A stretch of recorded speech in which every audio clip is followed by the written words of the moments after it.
anything. Just in the backpack, by the time he reaches down, he will make a parachute out of it, somehow. And that's what basically an entrepreneur does. He begs, he pleads, he does whatever it takes to get things done. It's like, I call an entrepreneur, or a founder at least, like a mother of a child.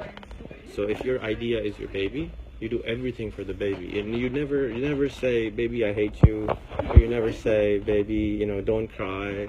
And the mother's always ready to serve, like 18 hours a day, 24 hours a day. If it gets sick, she calls all her friends, what do I do?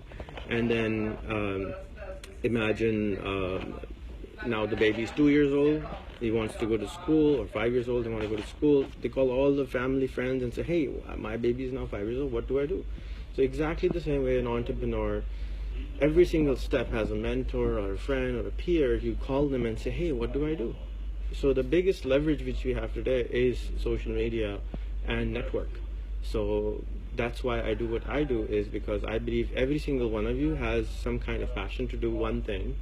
And if, imagine, half of the planet takes one problem on the planet, which is 3.5 billion people, 3.5 billion problems, and there's no way on earth we cannot solve them, because it becomes very powerful network. Now what stops us from doing something is, for example, all of us live in our own bubble. You live in your bubble, she lives in her bubble, everybody is in our own bubble. Some bubbles are smaller and some other bubbles are bigger. So for example, Angelina Jolie's bubble would be much larger because she has a larger following. Whereas the guy working at the 7-Eleven's bubble would be smaller because he's not meeting a lot of people, he's not apparently famous, he did not do anything which stands out as a 7-Eleven guy to have a larger bubble. What I mean by the bubble is, one, which we think is real, and the second, how much reach do we have? So when Angelina Jolie says something, it becomes headline news. When I say something, it doesn't really matter. When the 7-Eleven guy says something, nobody cares. So first what you do is you create a network, and that's why you're here. Now in the underdeveloped countries, like say for example India, Pakistan, or the SAARC region or the African region, there is a problem called passport, right? The visas. So I personally was rejected 26 times, US and European visa. I had all the money I needed to travel, but I was still denied the visa, and they never told me why. One time at the German embassy, I had a bond for $25,000 or euros that my friend, and the statement they had to sign was, I'm willing to give up my house if Rehan runs away, and I still did not get the visa. So just like you had heard about traveling, I am also personally hurt, but I can't do anything about it overnight. It's a long process. Just like I cannot have a baby 21 years old in 6 months. It's a process. It's just a process. So what you do is you keep on doing what you can do to the best of your ability, and keep sharpening your own ability to achieve your goal. So everything you describe is similar to what I do, but I have a process. The process is, first I allow anyone to get a network, and I have created a very interesting network of 5,000 people on my Facebook. And those people include Steve Wozniak, who founded Apple Computer, Steve Case, who started AOL, the world's first internet, the guy who invented the internet, the guy who invented the computer. Everyone is on my Facebook as a friend.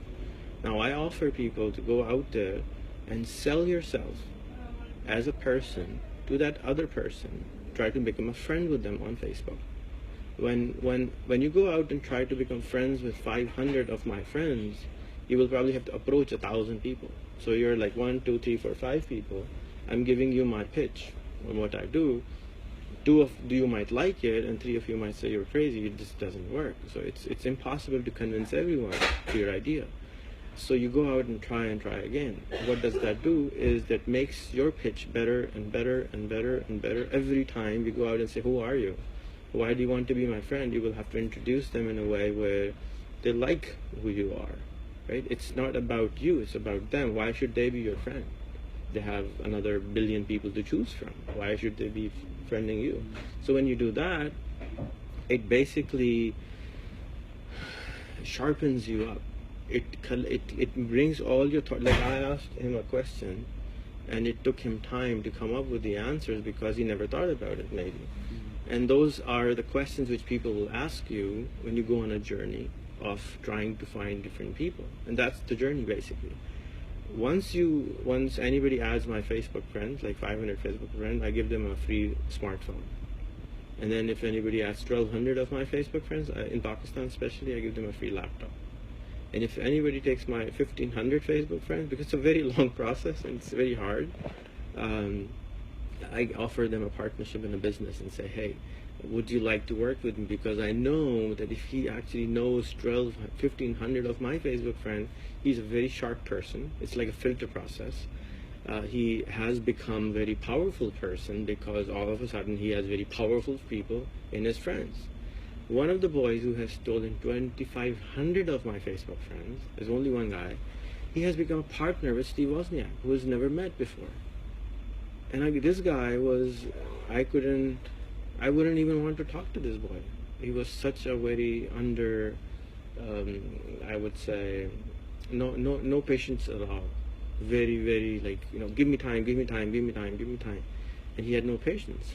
And now he can friend anyone in the planet. You just tell him, I want to be friends with this person, and he can go out and friend them. Because what does it require? It requires patience. Every achievement requires patience and persistence and perseverance. So now he and Steve Wozniak and a third person has started a company together, and they've never met each other before. And that's a crazy story. On a letter of a Steve Wozniak, you can probably get a Harvard scholarship. At least that's what I think. Because he's a very powerful man. He gave us, the planet, very small, very nice gifts, right? So I just started this 2 years ago as an experiment to see if it actually works. Because I've been doing this on Facebook for 8 years before that, and it did in my own office. And I wanted to see if it actually works when anybody else does it. So it varies on the nationality, it varies on the gender, because if it's a girl, everybody wants to be their friend, so they just accept you. So there's no polishing going on in this process. So the whole idea is to polish the person, right? And then we ask them to come on Facebook and do an interview of that person, right? So for example, this whole process makes you so polished as a person, and your pitch becomes like really 30-second elevator pitch, because then, and then you can, you're selling, right? So you're selling yourself, you're selling your idea, you're selling your ideology, you're convincing the other person to join you on your journey. Basically, that's what you're asking people to do. But if your pitch is like 5 minutes long, how many people can you meet in a day? If it's a 4-hour conference, your pitch is 5 minutes long, how many people can you pitch? You can't do too many, right? So you need to have a 30-second pitch. And I'm out of cards right now, which I give away. I have my whole story on a card. I don't have to even give my pitch. I just hand out a 10-cent card, and my pitch is done. You're like, whoa, and the story is right there. And if they are convinced, they will come to me rather than me going to them. So it's good marketing, good selling of your ideology. It could be selling burgers, or it could be selling peace in the world. Whatever it is, you have to be able to sell your idea, and it has to be so clear that the person understands it and buys it. That's what I'm here pitching, saying that come to my Facebook, steal my friends, open up yourself, and I have friends from over 150 countries. So in your case, which you're doing cultural, what was that? Encounters. You will definitely have a lot of cultural encounters. And this is my way of opening up the world to Pakistan also, because most of my friends, unfortunately or fortunately, are from Pakistan. And Pakistan is an isolated country in terms of it has so bad media that nobody wants to go there. So this way I was able to get people into Pakistan, because all of a sudden, if you have 500 Facebook friends from Pakistan, or followers even, and everything you post, they're liking, they're commenting, and they're like, whoa, I need to go to Pakistan, dude, there's a huge market there. And the others, they don't even realize it doesn't even exist in their map. So the founder of Katapult, I met him 2 years ago, I added him on Facebook. Imagine what happens to him. Everybody adds him on Facebook. He's like, whoa, Pakistan. Every day he wakes up, there's like 10 people from Pakistan trying to friend him. Can you ever forget Pakistan? It's like he, and two co-founders, they're like, and the other co-founder I met first time in person. I friended him a year ago. I met him. I did not recognize him, just like I don't recognize you because you don't have a face photo. He said, I would love to come to Pakistan. I have so many friends now. I was like, whoa, it's working. And then he said, I want to do skiing. I said, I don't know anything about skiing in Pakistan. Even though there's the second highest mountain, there should be some skiing resort. So I made a post about him. And yesterday he told me, Rehan, I have 15 ski instructors. Wow, I'm going. I'm like, wow, cool. What did I have to do? All I'm giving out is a $100 laptop to people. And giving them a reward for their journey, just like you go to a university for the degree. If the university stopped giving a degree, a lot of people would not go to the university, right? So it's not just the education. Otherwise, you can get it on YouTube and edX. So similarly, it's just a reward, a gift for their to walk on that journey. And what you want to do is brilliant, but you have to build your network. You have to have your followers who would help you, who would volunteer with you. Otherwise, it costs a lot of money. There are two ways to do everything, right? So as I said, I don't have a gazillion dollars to spend on this. I only had a few $1,000s to play with this, so I just spent what I could. And if you have $1 million for doing a conference, go for it. But if you don't, then this is one of the best ways to do it, is to just interact on social media.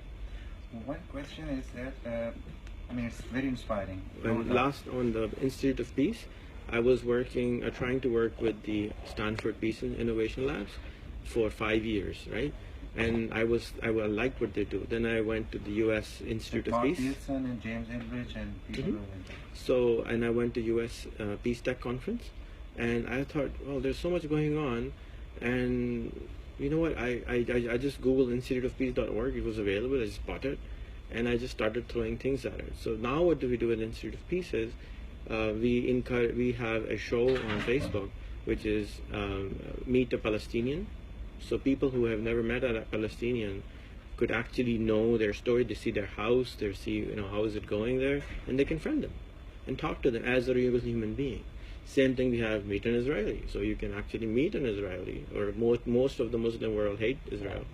And you can now actually talk to them and see, why am I hating this person? I don't really know him, but I'm still hating him.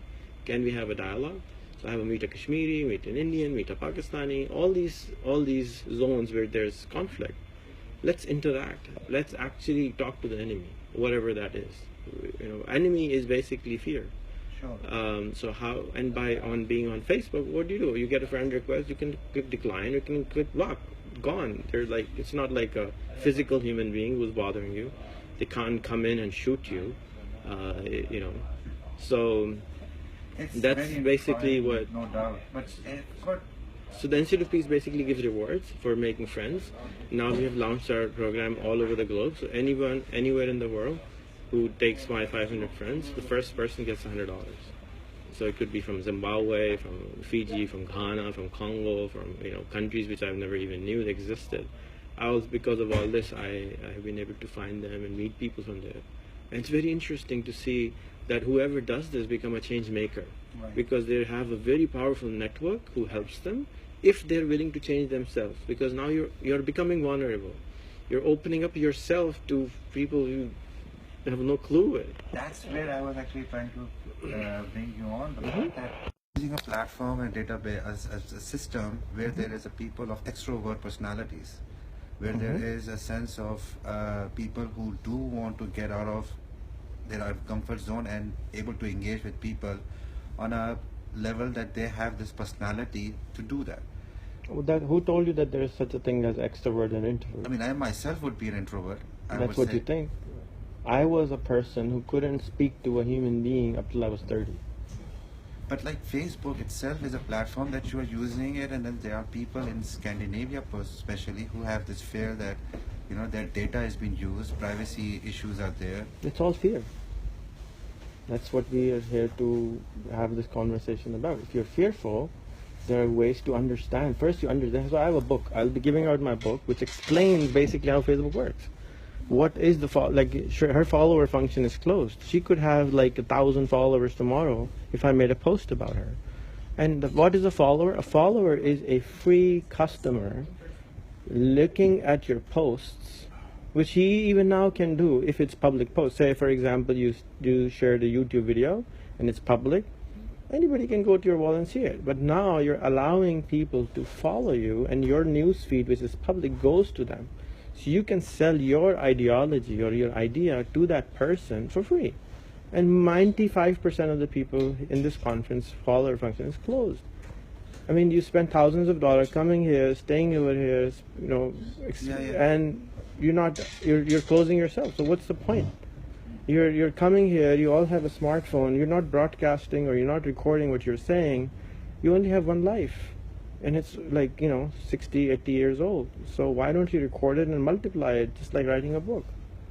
So this 1 hour of conversation can convert into a small booklet, right?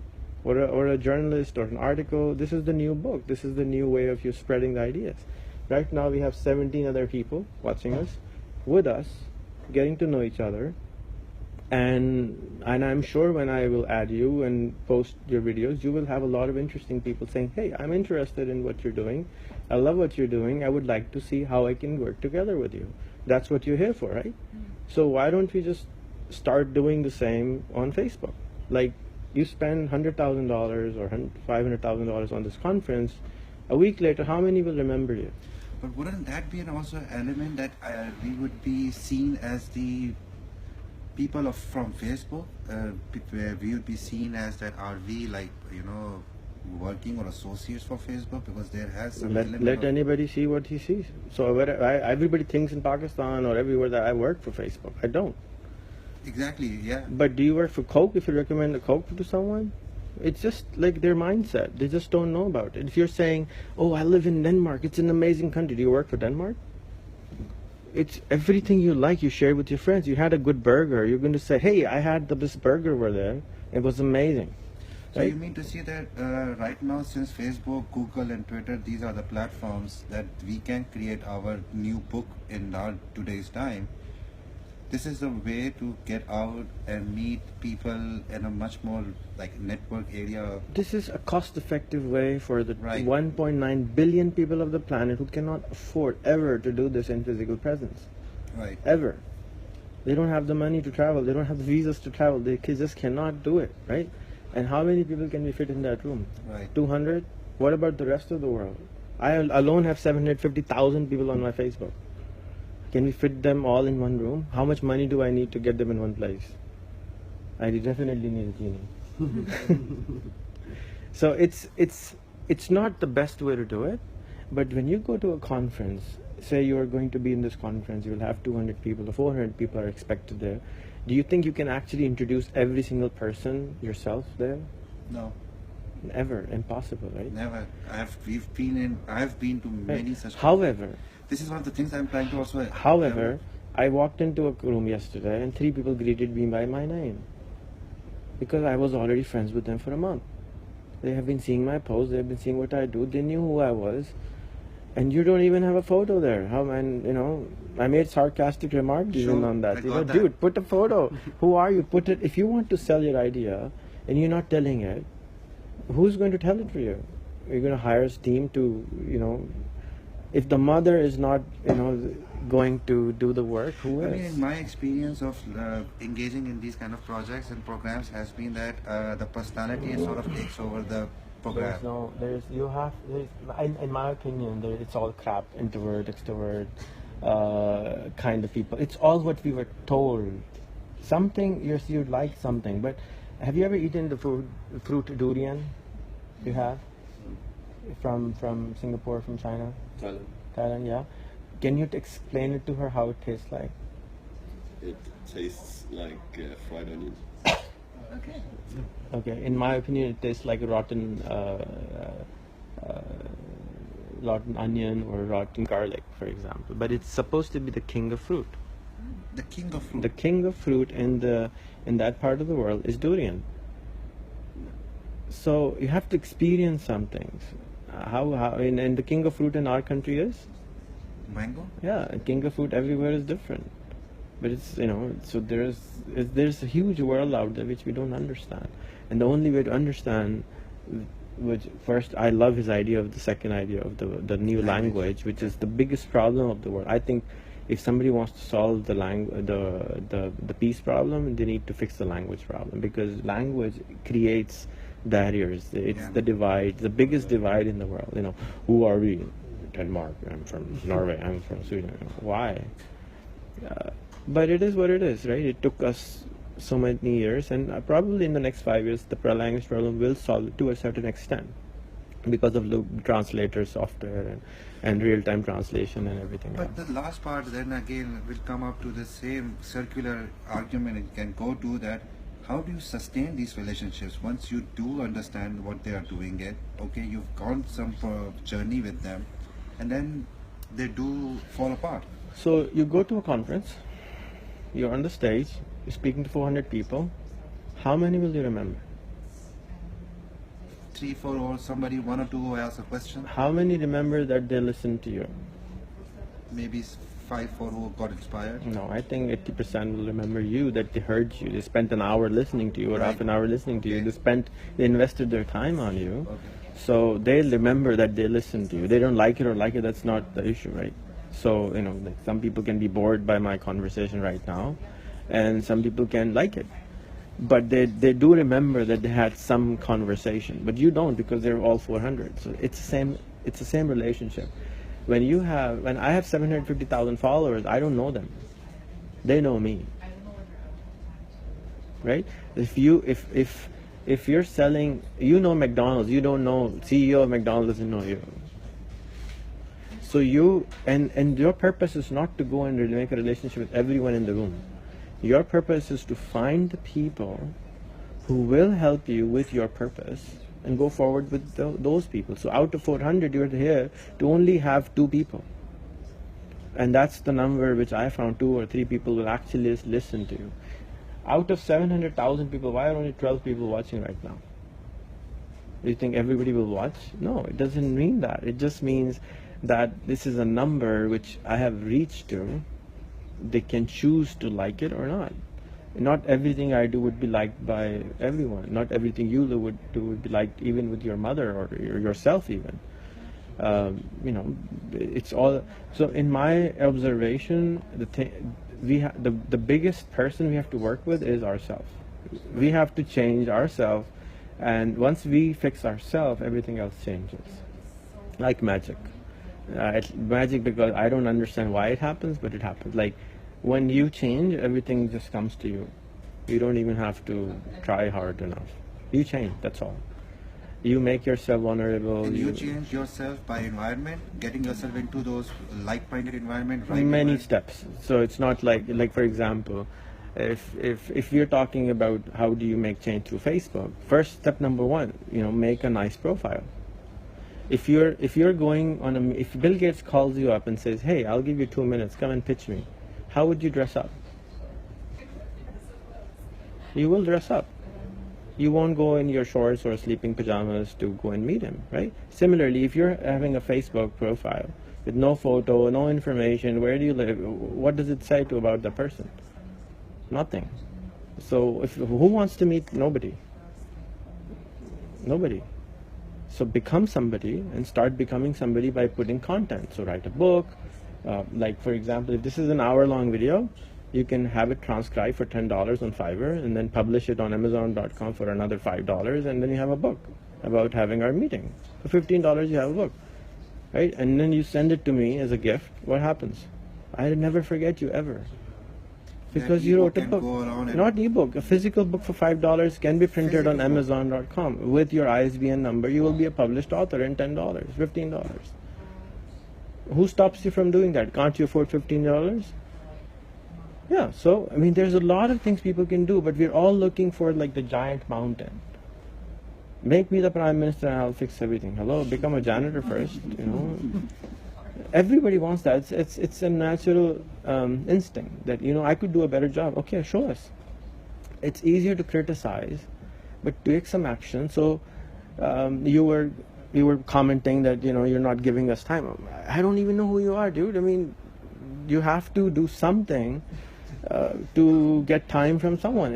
The time is the most expensive commodity. What was he asking? Number 3, time. Very wise person, by the way, I guess.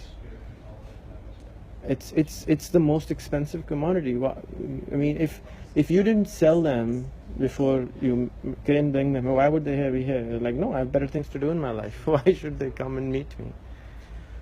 They Yes have and to. no. I mean, I agree what you're saying a lot, and I do understand the gravity of today's time of connectivity and relationship building, and how we are, because there are so much of self-perceived, like you talked about, self-perceived images in our heads. The point is, again, is that you don't really reject the idea that if people don't come to you, okay, fine, it's okay. The whole process is to bring everybody together. But they don't want to come together, even if you offered a lot of But people. that is a challenge. I mean, this is how, This as is a one of the media challenges. person, as a journalist, as a storyteller, this is one of the things that, I mean, for me, even in the beginning with Perth and other networking people like yourselves, who are pushing themselves out there, making those networking connectivities in reality, these people's stories should be told in a way that other people in like opinion making, decision making, prime ministers and others could actually be able to understand, because they are consuming media as well. I understand. But when you become a CNN anchor, they will listen to you. Right Why now you're CNN not. anchor? This is what I'm saying. These because are against the stereotypes. because there are 24 hours in the day, and there's so much to select from. Unless you produce the quality which CNN is willing to pick up, why would CNN pick up? Why would the Prime Minister pick it up? Everybody's important. Everybody's important. 7 billion people of the world are important to me. But tell me how I will give 10 minutes to every single person. Tell me how.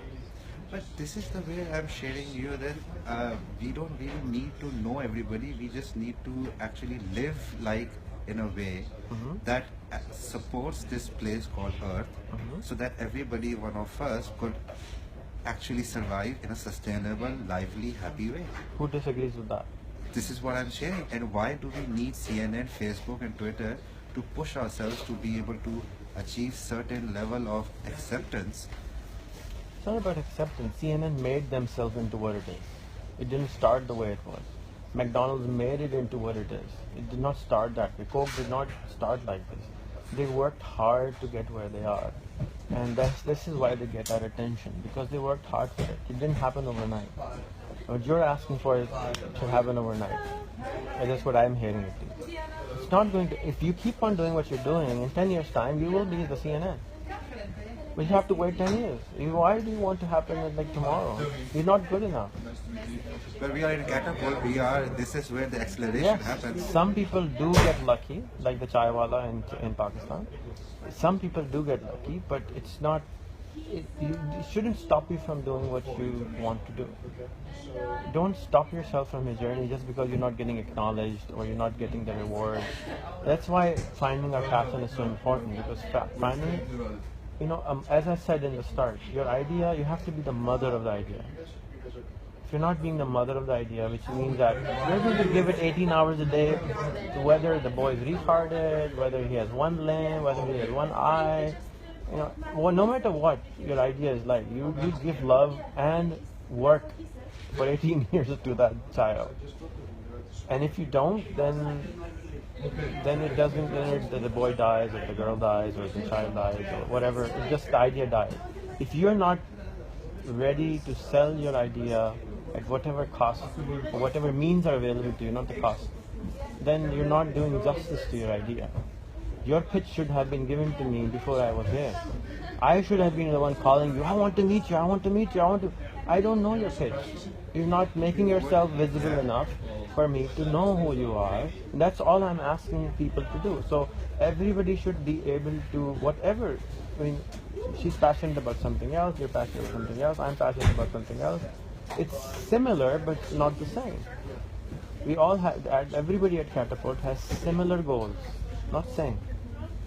So these are very, very micro differences, but if we don't know who anybody is, then why would we give them attention? Because out of 400, who are the 4 people you want to go and meet? Why not the other 396? Because the others stand out. They did harder work at one point in their life to become who they are. We forget that. Yeah, I agree. So this is why I was selected and you were not, right? So or the other 235 million were not, because there are other people, but they may not be on the radar of this organization, right? And eventually they will be. Like look at Abdul Sattar Edi, for example. So Abdul Sattar Edi is the guy who made the world's biggest ambulance network. When Malala got an award from here on the Peace Award, right? Everybody in Pakistan got upset because the guy who made the world's biggest ambulance network never got the Peace Award. But the Malala got shot, and this guy was like, he has worked for 60 years of his life, day and night, to build what he did. Malala is just a young girl. I'm not saying he doesn't deserve or not, that's a different argument, but a lot of people got upset. It's like injustice to them. Because, it's like you're in a class, you don't study, and you get top, and he studies all the time, he doesn't. So that's like an injustice we feel. And this is what you're saying, that why CNN, why not my post is getting the acknowledgement. Abdul Sattar Edi did not market himself the way he should have. Still doesn't. They don't know. Why not? Because, it's a tool. Marketing is just a tool. It's just one of the components in life of your goal. If you're not going to market your product, who will? Blow your own horn. Wear the t-shirt of your company. Wear your idea, big signs. Hi, I'm crazy. Okay, fine. What are you crazy about? If you're not going to do it, who will? If I don't give you my card, if I don't tell you about myself, who will? If I'm not willing to buy my own idea, how can I expect somebody else to buy my idea? Right, that's a good one. So sorry about the long... So you basically want to take individualism to the absolute extreme, to the point where these boundaries we're creating between each other, which essentially you're arguing are illusory, they dissolve because we have created science and our elevator pitches and sharpened ourselves to the point where awareness of who we are as people has spread globally to the point where we no longer see these big distinctions because we are no longer living in a world separated from the awareness of these differences or similarities between people.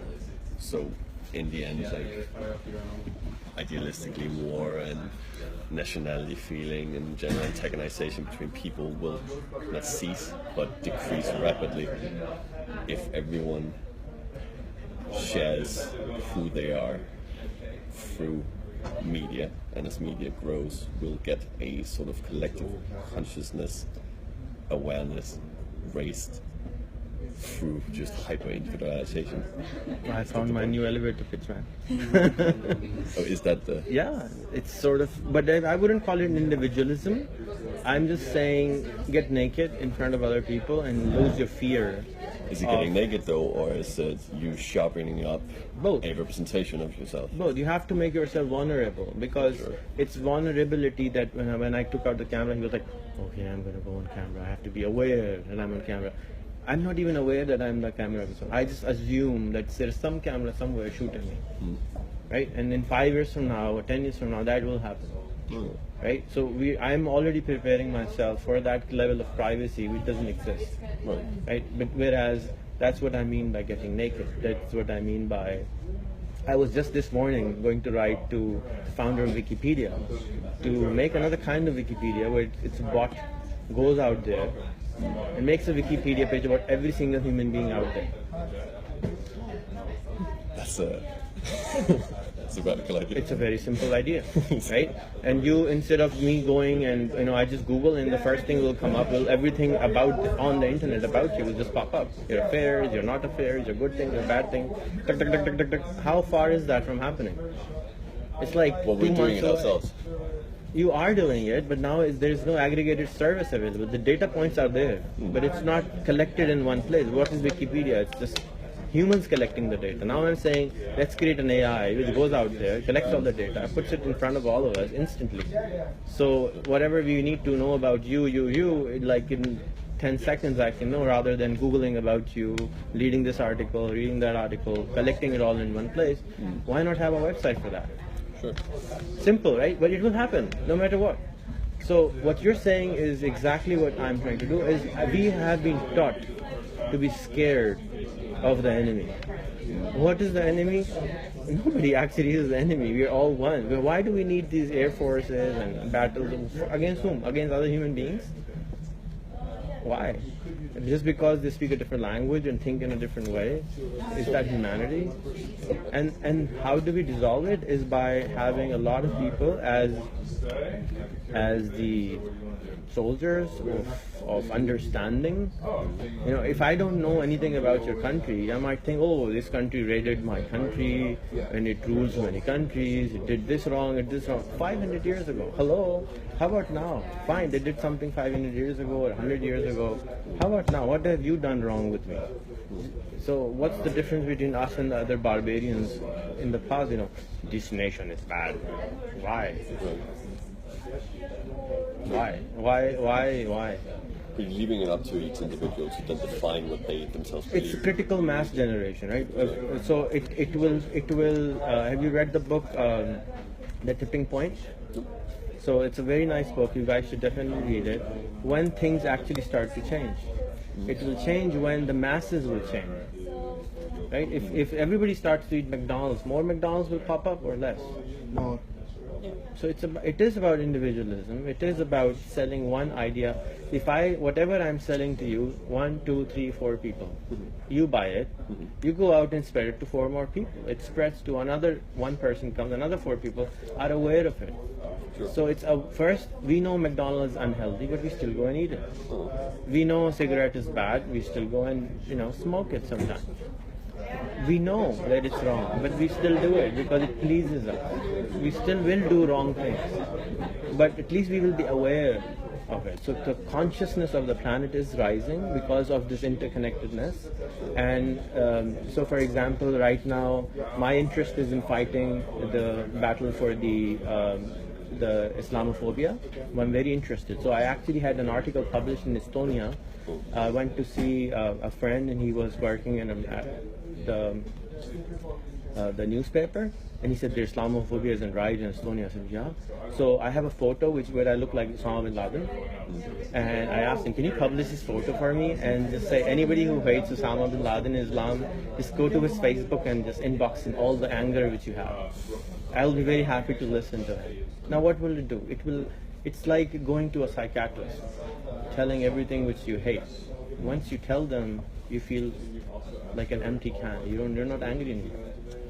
So if people would actually get their anger out on a space which is like you might have heard of the Hyde Park in London. Same thing. You go out there, you get your anger out there, you have 4 people listen to it, you feel fine.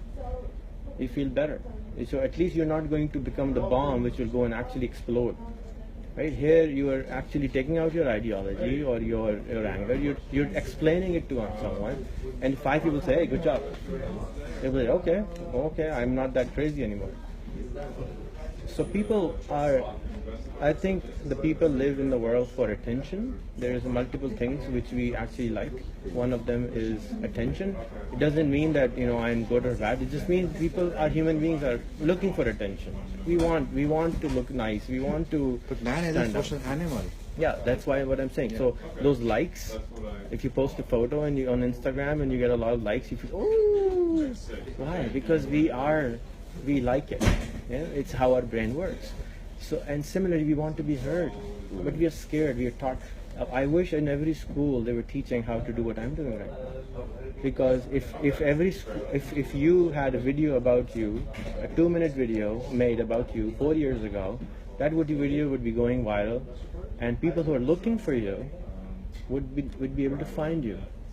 And hire you before you even graduate and say, you know what, we want you to do this with us 5 years from now. I'm looking for them all the time. As an entrepreneur, every entrepreneur is looking for partners. You remember you said you want to find people who are passionate about your goals. Everybody's looking for them, but we can't find them. That's another big problem we're trying to solve. There's a website I made called Insan, which is insan.net. It's a search engine for human beings. So we can just Google what you're looking for. He's looking for a guy like this. Okay, enter. He's there like top 10 hits, like a search engine. This is the guy I want, right? So you go and approach them. Or this is the job I'm looking for. Okay, here he is. We can't find it right. It's so hard. to meet people. And you're like traveling and flying, and it's so expensive. And we could have just had friends. The humanist critique would obviously be that if people come out and they become naked, as you say, it is quite normal knowledge, that general knowledge that becoming naked is not something people are quite comfortable with. Of course they're not comfortable with, but they get naked in sauna over here all the time, with even their grandmother, I heard. Sure. Because it's a culture. Eventually the culture will, as we say, tip. Sure. The culture will change when we all change. It's a cultural tipping point for emotional awareness. Everything, Openness. openness will change. I think we will be forced by technology to become more open. Like, imagine 15 years ago, who would share stuff like what we do on Facebook today? Nobody was. It's a weapon. Yeah, so it just takes time, and the younger ones are more and more comfortable with sharing more and more information, because why hide, why lie? Why? That's the bottom line. And the older generation are still very scared to go on Facebook. Why I want to have Facebook? Oh, everybody will know about it. Why? What are you hiding? I was asking, what are you hiding? What's your top secret? A lot of people say, like, for example, you were saying, people might think I work for Facebook. And then they say Facebook is a CIA's network. I said, sure. Okay, it is. Now what? What's the big deal? What have you done wrong that you're hiding from everyone? Why are you hiding? If you like, I think you're a very nationalist person. I feel everybody is their nationalistic person, right? Imagine if 40 million Pakistanis made 1 2-minute video explaining what is Pakistan in their English. What would happen? 40 million videos. How many people live in your country? 5. And how many Pakistanis do every Norwegian or every Finnish knows? None. 2.5% of this country is Pakistani. They don't know each other. They know of them, but they don't know them, most of them. So that's when things will change. When we, instead of talking about them, we talk to them. So whoever you hate and you disagree with, don't talk about them, talk to them. Even if they don't hear you. So for example, you don't like something what Trump is doing, be polite, be nice to them, just make a small little video. Sir, he is the president, no matter what we think of. So sir, we think this is wrong, and this is what we think should be done about it. Thank you for listening to us. Be kind to them. Out of 1,000, at least their office would definitely look. CNN will look. Others will look at your tweets. It's a very interesting way. It's like a digital Gandhi. I don't know if that is what it is. Then I'm the digital Gandhi. Ooh, I like it. I like it. It's nice that yeah, you're very much right that people are looking for attention, no matter what kind of an attention that is. Yeah. And I'm just like exploring around that how it can be sustained, whatever the conflict and chaos comes from those attentions. There is no conflict and chaos. Explain. Give me an analogy, and I will. Give me 1 minute. I was.